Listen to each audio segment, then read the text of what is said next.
Well, hello, everyone. This is edition number 2 of the Spike and Ike Let's Talk Some Sports broadcast. Unusual second time around show for you tonight. But first off, you see from Omaha, J.J. Davis, alias Ike. That's I right. am Paul Davis in Southern Iowa. Spike, you see Hilary Sigismondi from Baltimore. That's right. Go Ravens! The conscience. John Davis is also sporting the John Unitas jersey in the back. The ethics. He's the ethics. And then our older sister, a woman who knows nothing about sports. This is Osel Kelsang Davis. The soul of the family. Welcome to the Spike and Ike Let's Talk Sports broadcast. And welcome to the Brady Bunch. We look like the Brady Bunch, Spike. Let's jump right into it. Yeah, let's jump right in. We're talking really to these three siblings because they are in the heart of Charm City. Each of you, tell us about the excitement level of Baltimore taking on the Texans tomorrow. Hilary. Wow, I get to start. I'm the baby. I thought my big brother Doug was going to start. Usually slighted. People are excited, but we're nervous. We're nervous. Yeah, I have reason to be. Yes, very excited. How could you not be? I pass it to Dougie. It says John, but it's Doug. Or no. We can't let Hilary move on from this question. Arguably, the best smorgasbord of tailgate food at her house tomorrow. Hilary, do I not speak the truth? We do put out a spread. That is correct. Tomorrow is a little bit different. We're doing a little atypical. We got some lasagna going on. How many people you have coming? Just my son and grandchildrens. I didn't get an invite. We're keeping it small. But you might be able to. We're also having a family favorite. Can you name it? Oh, hamburger and baked bean savory. Baked bean savory. I'm making some of that too. So Nick's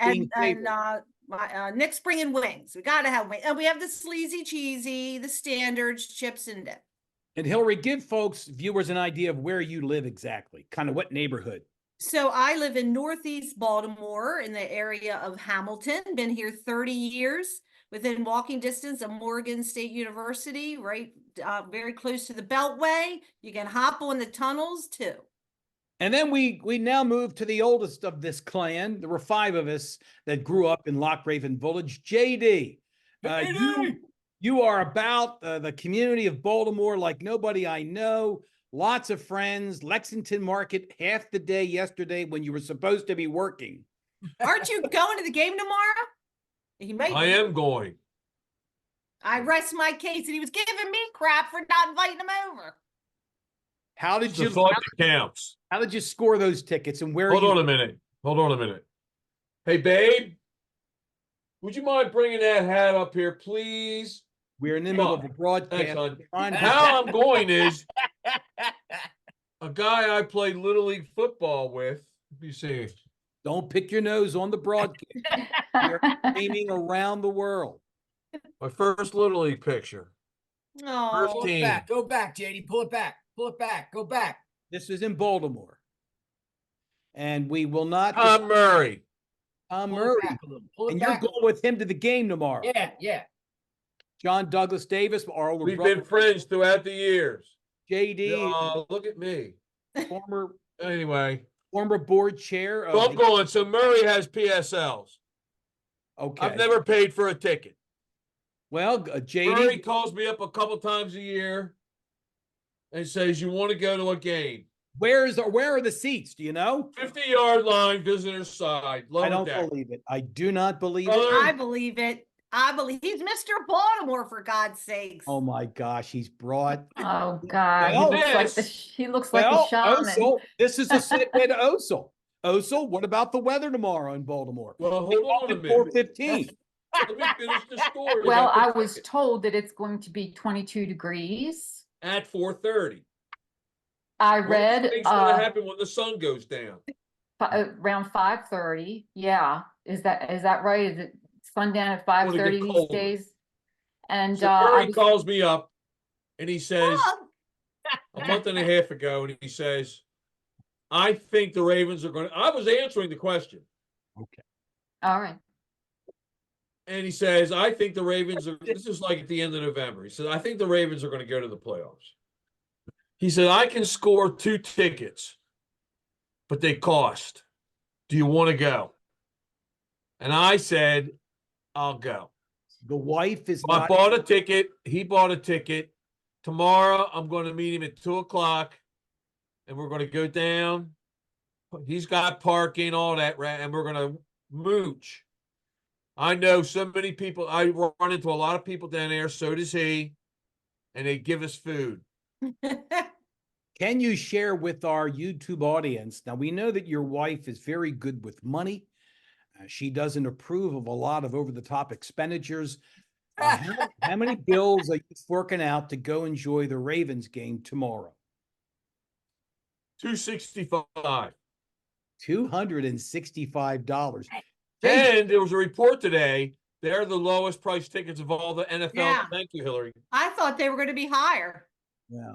But you got to take into account the beers. That's going to bump it up another couple hundred. But JD, do we imagine that there will be a special pocket in your jacket that will include a flask, A hand grenade. More than a hand Call them grenade. hand grenades. More than a hand grenade, Spike. It's more like a landmine. What will you be? Colts beat the Bengals 17 zip decades ago, and Daddy had a hand grenade, little thing of whiskey in his pocket. I said, "What's that?" He said, "That's What? a hand grenade." We should I've got mention my flask ready. that alcohol has never crossed the lips of Ike, the co-host. That's of the right. broadcast. But all kidding aside, no, really, but that's how it's going to happen. 11:00 tomorrow, I'm going to a funeral mass for an old friend of mine, Bobby Lacey, Off down topic. at St. Philip's and James Church at 11. I'm going to run home, put on my weather gear, and I'll meet Murray at 2:00, and we're heading down. We ride at 2. Let's move to Osel, our the second born in the family, JJ, Ike, and Spike's oldest sister. Osel, you are in charge of one of the prominent temples, Buddhist temples in Baltimore, actually just over the line, Baltimore City. What's been the traffic like? Has there been a lot of discussion within the temple about the Ravens game tomorrow and the point spread with the Texans? None. No, I haven't. I haven't actually. I don't head the temple. I'm a community member. I'm a volunteer as well. A member of the residential community. I think there probably has been among a few folks, some, a little bit of talk, but the focus is different.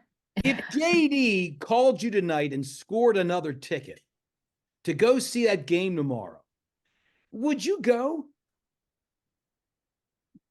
I don't believe in hypothetical questions. Oh. Sound like a politician. Well, I don't think that scenario would ever come to pass. So I don't see any point in answering the question. You'd go. But you are a Baltimorean, but I've got Well, actually, yeah, if he really pressed me, if she said, Osel, I really want you to go.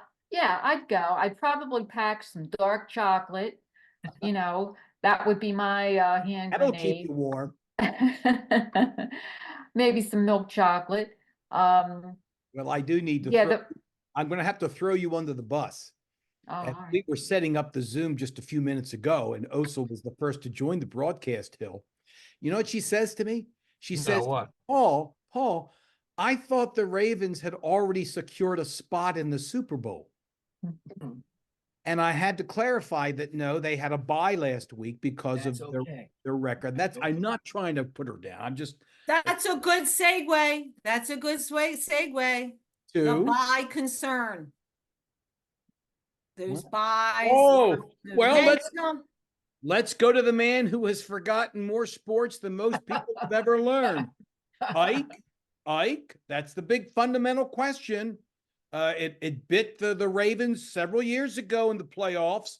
Do you sense tomorrow that we're going to be saying at 7 p.m.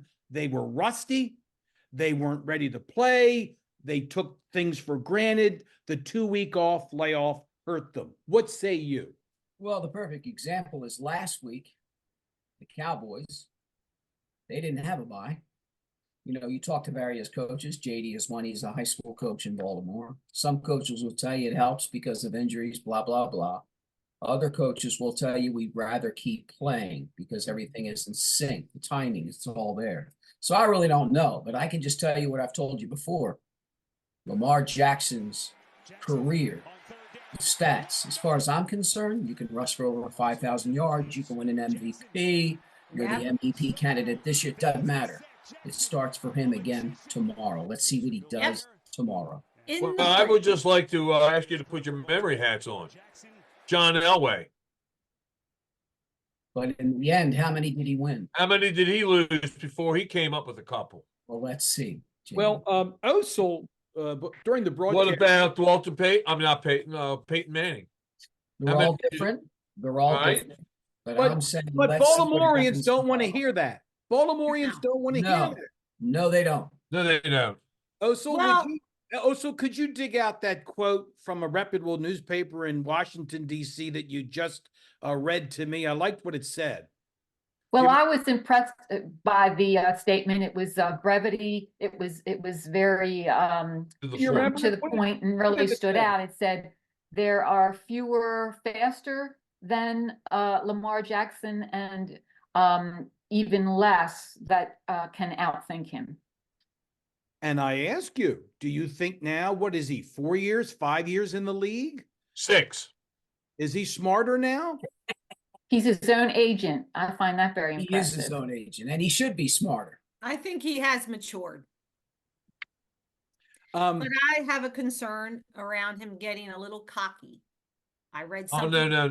No, I don't see said that. he can do anything. I get nervous in our family. We know when you get cocky. No, here's the thing about. I like confident, but not cocky. You know, Lamar Jackson was just another, as they say, dual threat quarterback coming into the National Football League. He can run, which he proves he has. But can he throw? That's always been the knock on dual threat quarterbacks. Yes, and he can throw. Proven, and I think he's proven that he can throw. I think he's really developed into one of the top flight NFL quarterbacks. But again, let's see what happens in the playoffs. He says he's learned, he's matured, he's won a game in the past in the playoffs, but let's see now. And I hope for his sake he does. He's a nice guy. I like him from what I see from afar. But what will Baltimoreans say, Hill? You listen to talk radio almost every day in Baltimore as you're driving to work. What will talk radio be saying Monday morning if the Ravens lay an egg with regards to the big contract Lamar got and the future of John Harbaugh? Would you know what talk radio is going to be saying? Oh, yeah. Doug just said it. Yeah, I mean Harbaugh, he's done. I think if it he's done. Well, it's going to, because one of the typical things they're going to come, fans are going to talk about his play. You know, the play calling. I guess that's the offensive coordinator, or his, timing. Right? Isn't his timing always an issue? His use of timeouts, clock management. Clock management, right? I think right now people are concerned. Well, Mark Andrews is back. He's playing. The tight end, correct. He's questionable. But he's going to play. I'll bet. But is that, we've had this groove, and there's a concern about, will he be focused on Mark Andrews? I can't remember the name of the person he's been throwing to, but. There's another tall fella. Well, I can tell you that the latest report out of Baltimore is that Mark Andrews, this is the tight end, they say Lamar's favorite target, is not playing tomorrow. That's okay. Let's talk about the weather. You've got a Southern team, a team that plays in the Dome, C.J. Stroud and the Texans coming to cold Baltimore. Does that affect it at all, Jay? Ike? No, I don't think so. C.J. Stroud has proven to be different from all the other former NFL rookies coming in. He has set records. He's thrown for over 4,000 yards. He set a rookie record, 470 yards and 5 touchdowns in beating the Buccaneers. So he has exceeded all expectations. He's a surefire offensive rookie of the year, possibly a candidate for the MVP.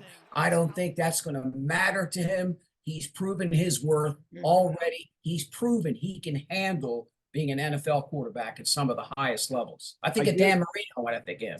I got something I need. I do want to tell our viewers that that was not my older brother picking his teeth on the Zoom. I want to share an observation. Monster. JJ, what room of the house are you in?